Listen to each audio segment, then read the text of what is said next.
Could you do me a favor and answer a question? And try to think about your answer. Are you completely familiar with the concept of the internet?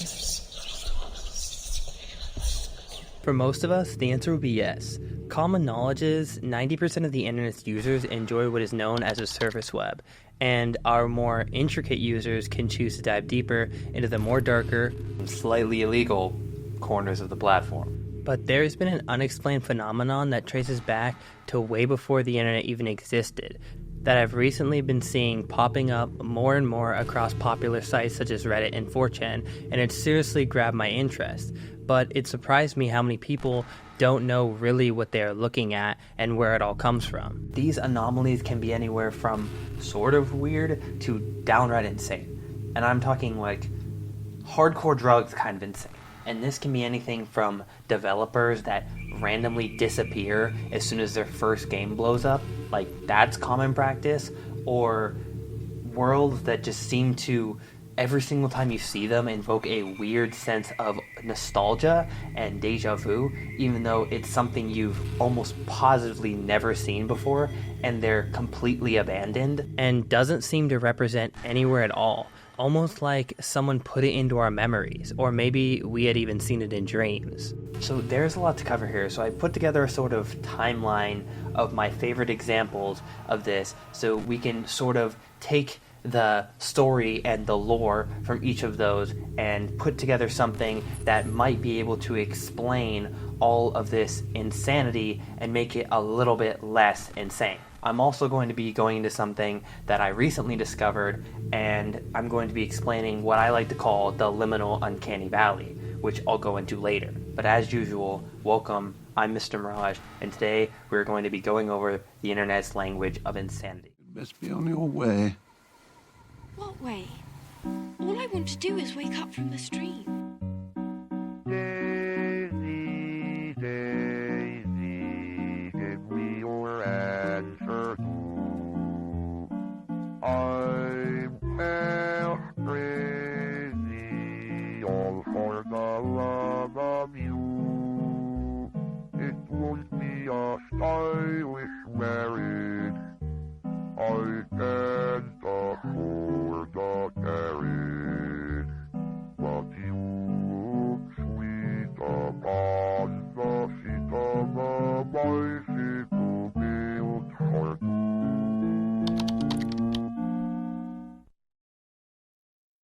Now, I'm not gonna lie, sections of this video might come off to the average person as weird as fuck, but I feel like that's kind of the point. It's extremely bizarre and confusing for reasons I'm going to explain later.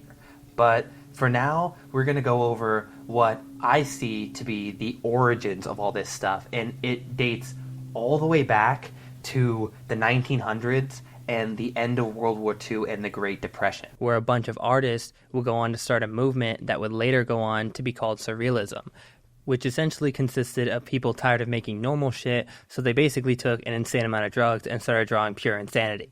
Okay, well, that's not exactly what happened, but you get the point.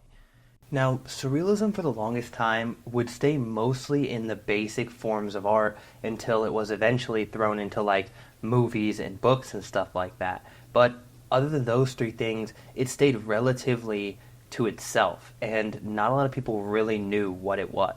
It was one surreal artist, however, that stood out to me, a man known by Salvador Dali. If you're unfamiliar with him, you've probably seen this painting of his before, as it is his most famous. Dali stated, "Surrealism is destructive, but it destroys only what it considers to be shackles limiting our vision." And people around him would often describe his art style as drawing what was in his dreams, in his paintings, which, to be fair, he did a pretty good job with what he had at the time. But it wasn't until 1998 that Japanese developer Osamu Sato would come to be trying to attempt to put his dreams into an actual game.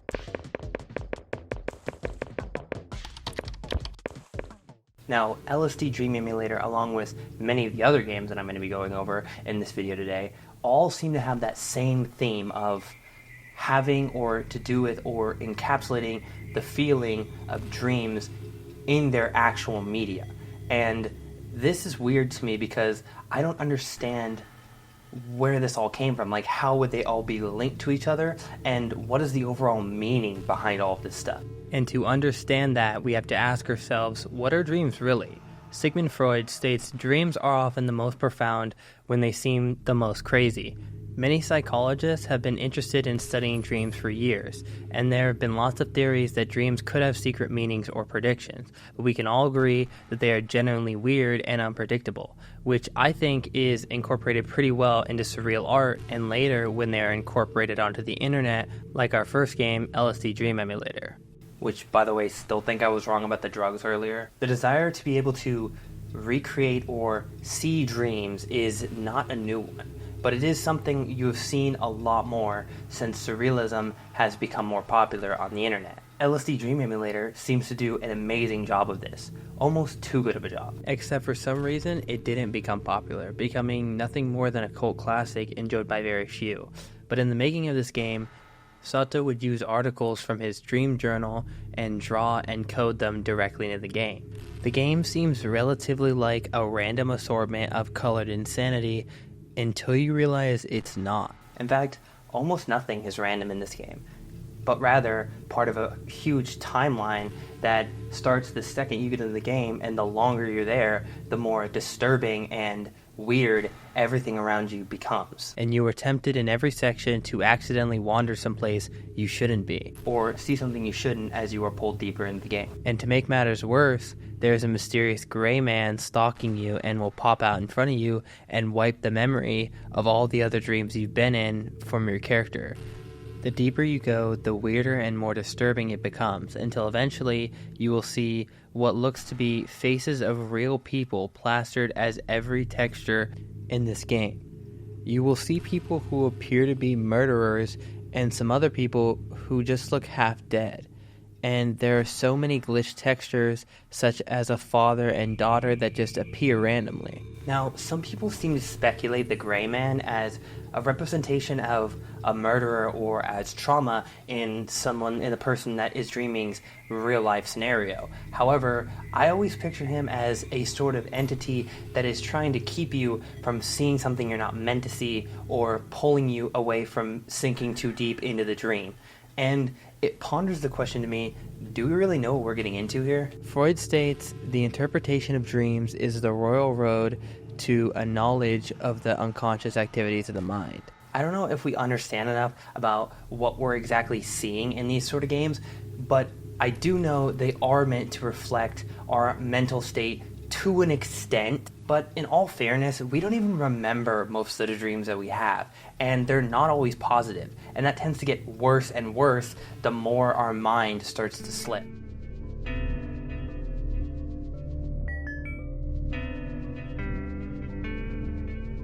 Since dreams almost most definitely reflect on our mental state and our emotions and the chemicals in our brain, it's safe to assume that once our mind starts to decline, our dreams are going to follow suit, being more disturbing and more horrific and having nightmares more often. Now, I wouldn't know, but I have seen this connection when it comes to psychology, which is why we often see psychological horrors like Omori going into more deeper and darker meaning in the dreams that are hugely representative of what the trauma is in his real life. Today, we're going to be going over a different, much older RPG Maker game made by another Japanese developer going by the name Kikiyama, who would once again make a game that attempts to portray the surrealism and often disturbing nature dreams can offer, put into yet another game. But this game was different, and it would come to be a key event on our timeline in putting some sense into this madness. This game, rather than beginning inside of a dream, it begins in a cramped apartment, or possibly even a room of an apartment. The scene is immediately grim, as you can't leave, and the only thing you can do is play a minigame, write in your notebook, and most importantly, sleep. In this game, you are clearly aware of the protagonist, and you can imply that she has a massive fear of going outside in general, as she refuses to leave her room, as well as having some sort of obvious mental illness. What that is exactly, we'll be going over later. But reflecting on what we mentioned earlier, these dreams are noticeably more disturbing than the last, containing anything from ancient Mesoamerican drawings that float across the background to a giant forest full of ghosts and an odd red spirit guarding a long stairwell. Overall, a majority of the dream would be gory, and it gets worse when you get the knife item and you get the ability to stab and murder basically anything around you. Dead bodies can be found in the road, you can be burned alive, and then there are the eyes. They are everywhere, on everything, constantly watching you. Psychiatrist Carl Jung stated in his research that in some cases, dreams involving eyes can reflect a sense of vulnerability or exposure. They may indicate feelings of being watched or judged by others. Such dreams invite you to explore your fears, insecurities, and the need for self-acceptance. And this seems to fit the theme exactly. As we mentioned earlier, she has a fear of social interaction and just being judged and looked at overall, which is why we see things like the symbolism all over her dream world, especially the abscess amount of eyes that we see literally on the freaking backdrop as entities all over the place. We see eyes. Keep that in mind for later. It's important. In a way, even us as the player seem to watch Madetsuki as we explore the darkest corners of her mind, her interests, her fears, and her secrets, and I seriously love how unique it is. Yuminiki as a standalone game has an odd progression, but it wasn't until the developer met an odd fate that it would get expanded on. Kikiyama would go completely radio silent, and no one would hear from them for an incredibly long time, and it was heavily debated where they went and if they were even around, as the game has a lot of themes centered in depression and mental illness and isolation, so when the developer of a game like this just disappears, it is a fair assumption to assume something bad might have happened to them. As in one of the endings in Yuminiki, she jumps from her balcony, which could reflect depression and isolation, so it wouldn't have been out of the picture. And obviously, with the disappearance of Kikiyama, the game would sort of stop eventually. However, there are still so many things that we can get from their original works on this game, and so many questions that are left unanswered. Where did Kikiyama go? What does the character symbolism in Yuminiki mean, and does it hold a more darker, disturbing truth, and how does it tie back into the timeline of why all this took so many people by storm? But to me, this seems like it's so much more than just some sort of weird hallucination trip.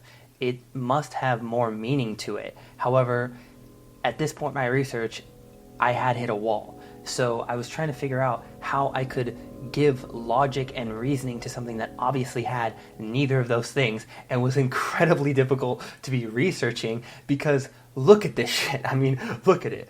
So I decided to look into something I've covered before because maybe a second look and recovering over it would be able to do it because there's obviously a reason this phenomenon took the internet by such storm and was so popular. But don't worry, I will be coming back to this game because it obviously still has a lot more to it.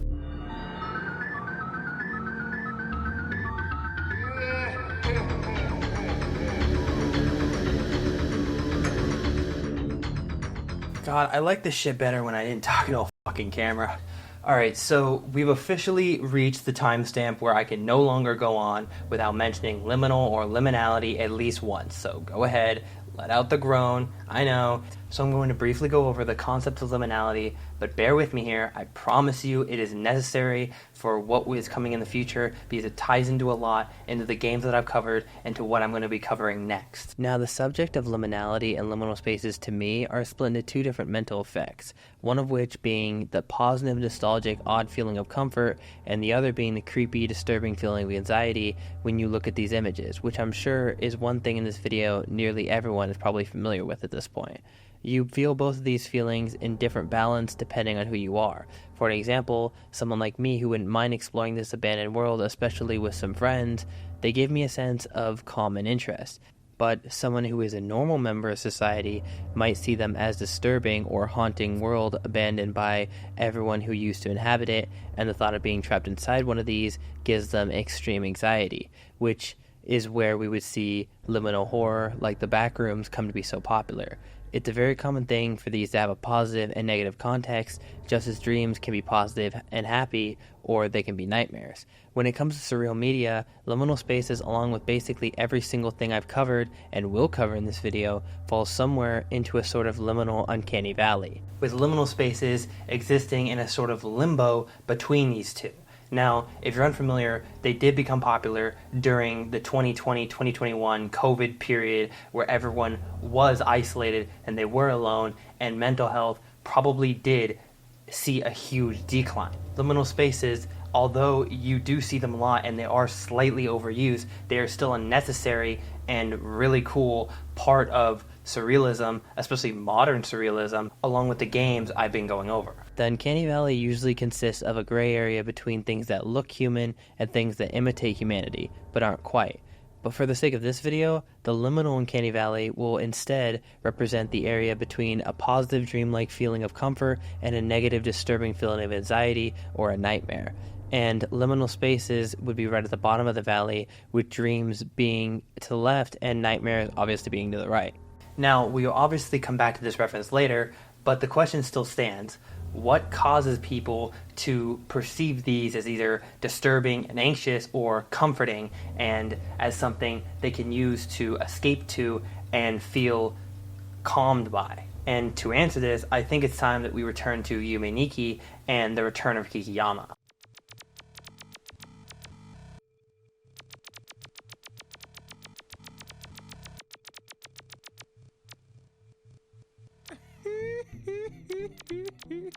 Now, before I begin answering some of the questions that we had earlier about Kikiyama and Yume Nikki, it's important to mention that Kikiyama was not the only mishap or oddity that happened inside of that same community. Since Kikiyama's disappearance, there was the creation of many fan games as to sort of fill the void, created when Yume Nikki stopped being updated, including a fan-made sequel, Yume Tuki, which is essentially the first game, but with more disturbing levels and playing as a different protagonist.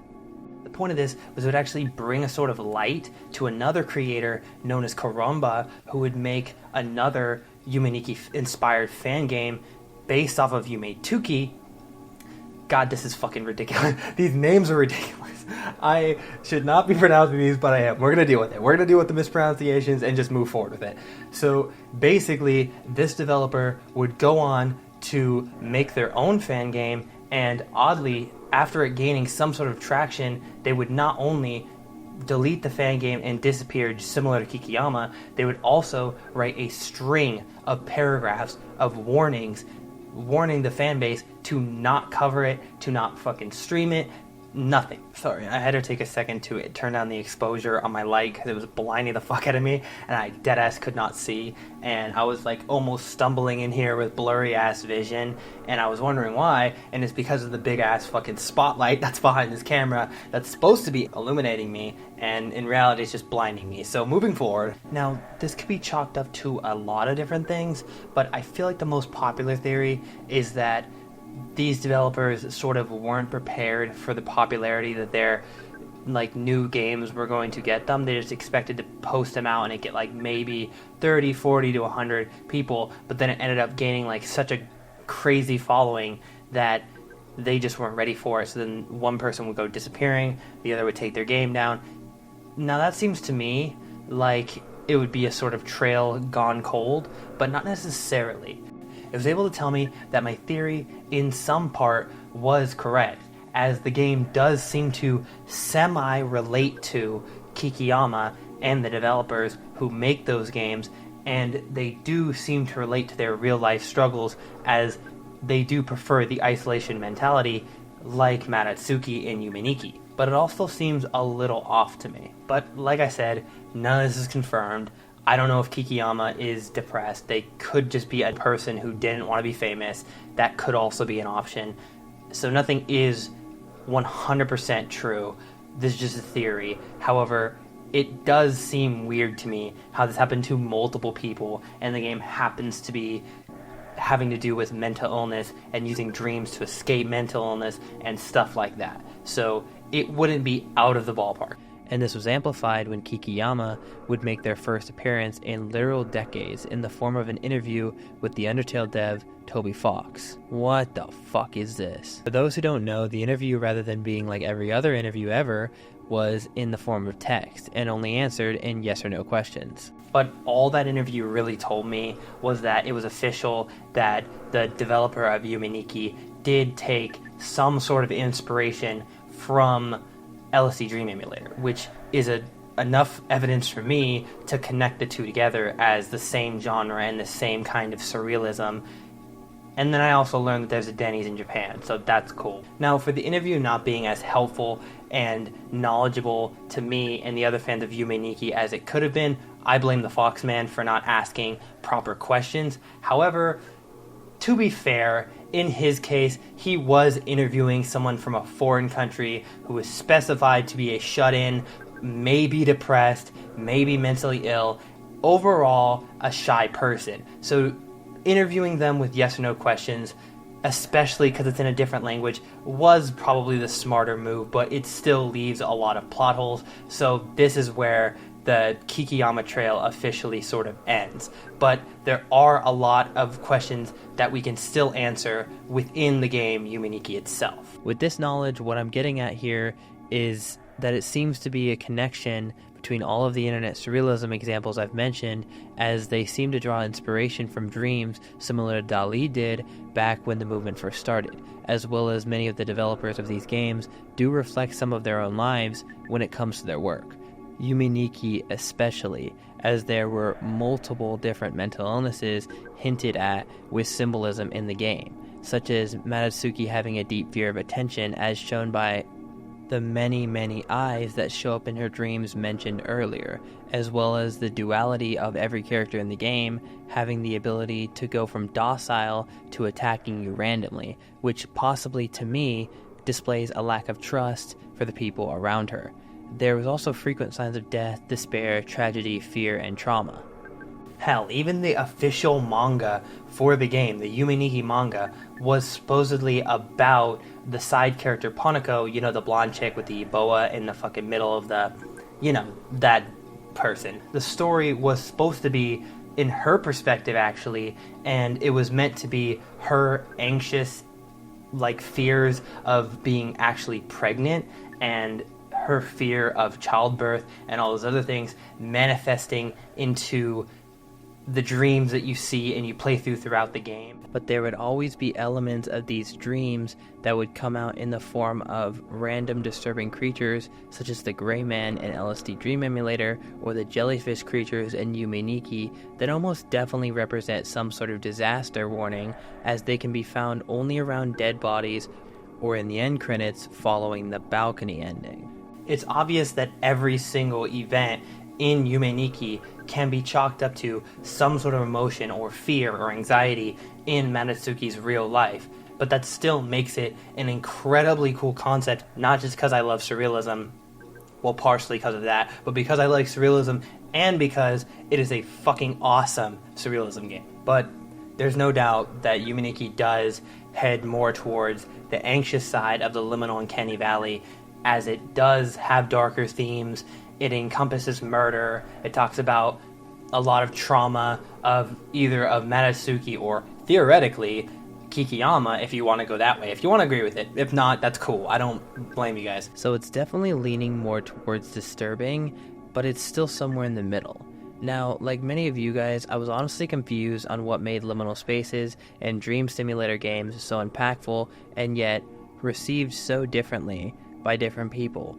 So I decided the final place I should look was into the popular aesthetics that arose to popularity around the same time as liminal spaces, while sharing the same theme of encompassing a dreamlike aura, all while a scary, more disturbing one rests on the other side of the liminal valley.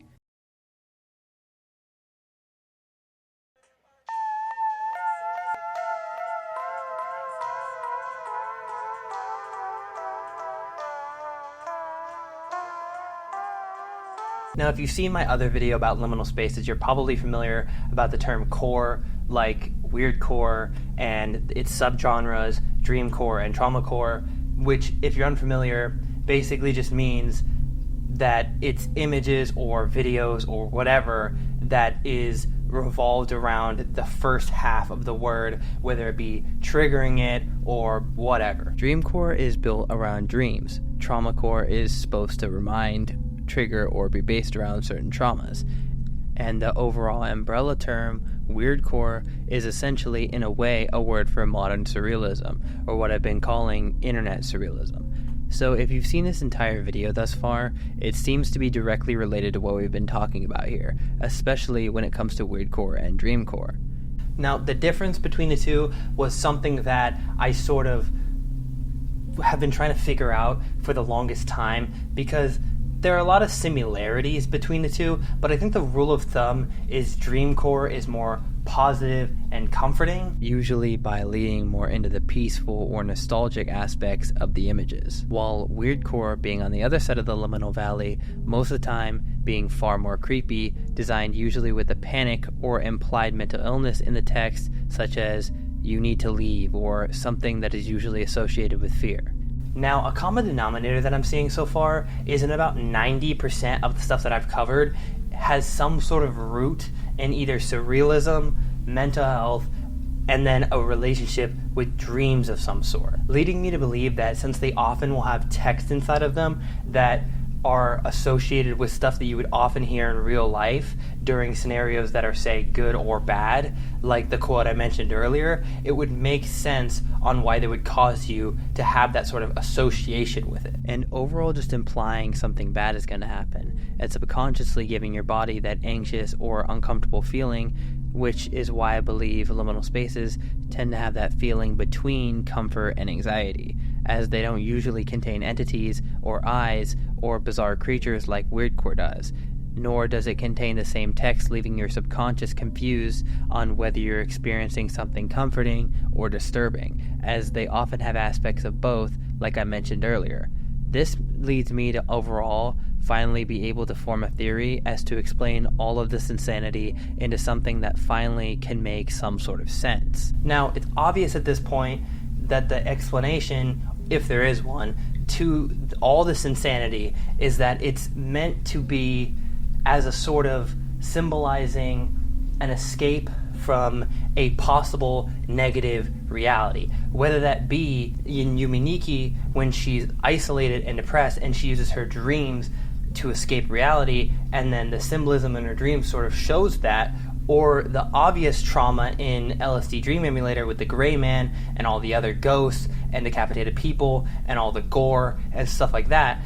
And then we see it again in weirdcore and dreamcore when each of the images seem to have some sort of implication of something bad happening in real life, whether it be trying to get out of there or being insane or just something overall bad. And the words are a lot of times are comforting to that, which further adds to the whole theory. It just seems like when you partake in any of this media, this surrealism, this modern surrealism, you are in the perspective of someone who is experiencing something bad in their real lives and using dreams to escape it. And sometimes, since we have no control over dreams, it could either be a positive dream on like the dreamcore side of things or a negative dream on the other side, the anxious side, the weirdcore side. We can even look back to the origins of surrealism with this same theory, and it wouldn't surprise me if following World War I and during the Great Depression, people wanted an escape from their lives.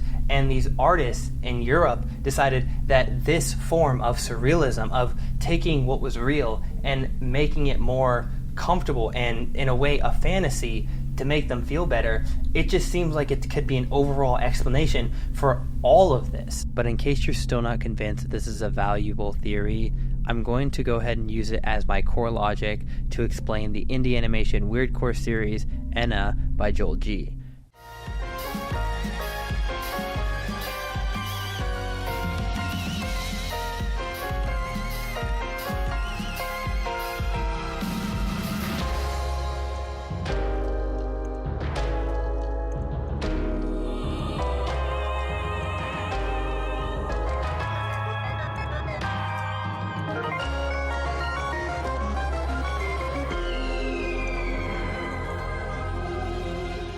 Now, if you're already a fan or familiar with Ena, then I'm especially excited to pitch this theory to you, as it seems to fit the confusing aspects of the story that seem to be completely random, but it's able to explain them to a T. But just in case you haven't seen the story Ena, or you're completely unfamiliar with it, fair warning, there are going to be spoilers. Ena is essentially a surreal slice of life series on YouTube that, as of uploading this video, currently consists of 4 episodes. Each episode doesn't tend to have a consistent story. It's usually just the adventures of the main character Ena, a blue and yellow geometric chick who in each episode has an event or goal to achieve, such as in the first episode she attends an auction, in the second she has to go find her missing friend, in the third she's trying to chase down a god of sorts to get a free wish, and in the fourth is her exploring a house that she and her friend Doorbell ditched in search of quote-unquote happiness as a subplot. The only reoccurring character other than Ena herself is her friend, who is a moon named Mooney. Who would have guessed? Who is typically tending to be snobbish and unempathetic. Now, Ena's personality throughout the series is split into 2.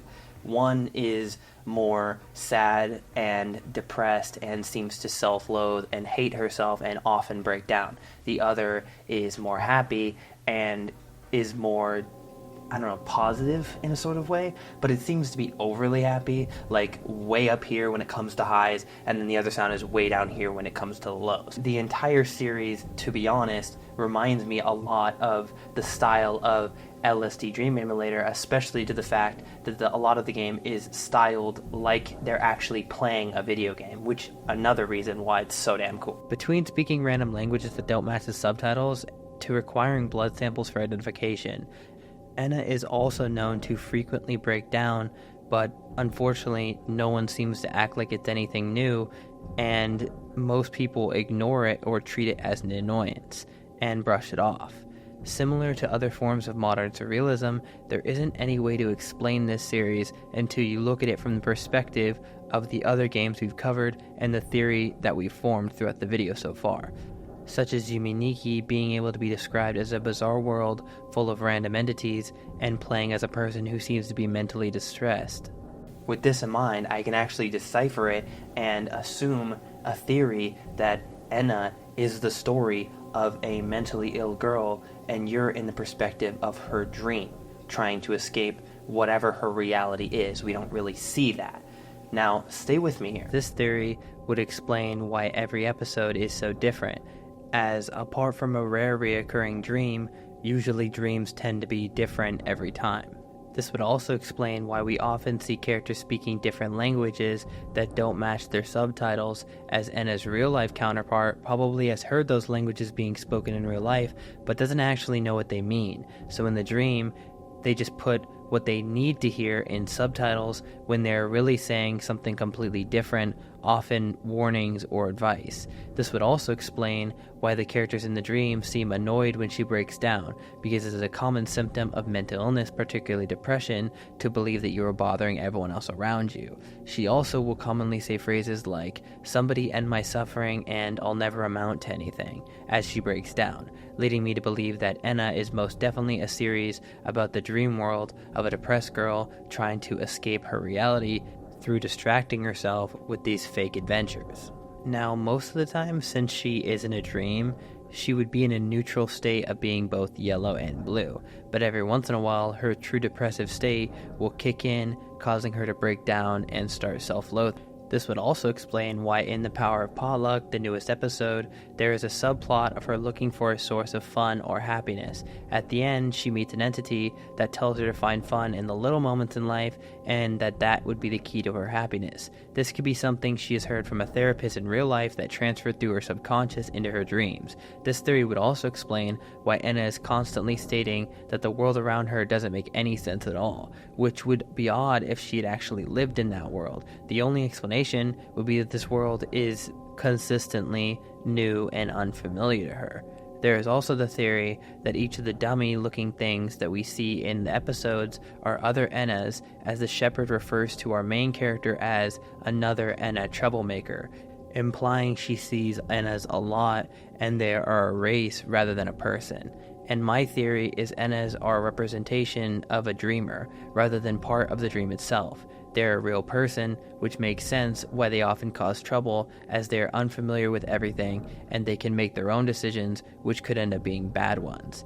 And why everyone else, except for the current Ena, appears as a dummy, as it would make sense that you wouldn't be able to see other people dreaming in your dream. Now, overall, this deep dive into what modern surrealism and weirdcore really is honestly part of the reason that made me fall so in love with it in the first place. Because the fact that something like this that just seems like so outlandish that someone had to have been on drugs when they wrote it, but now it's actually something that you can put some sort of meaning to and bring about that it isn't just random bullshit, and that it's actually something that people could use in order to escape their reality and from whatever hardships they're facing in their real lives. And I'm lucky enough to not be one of those people who've ever had to deal with depression, but I know people who have, and I sympathize with those people who have to go through that. And I understand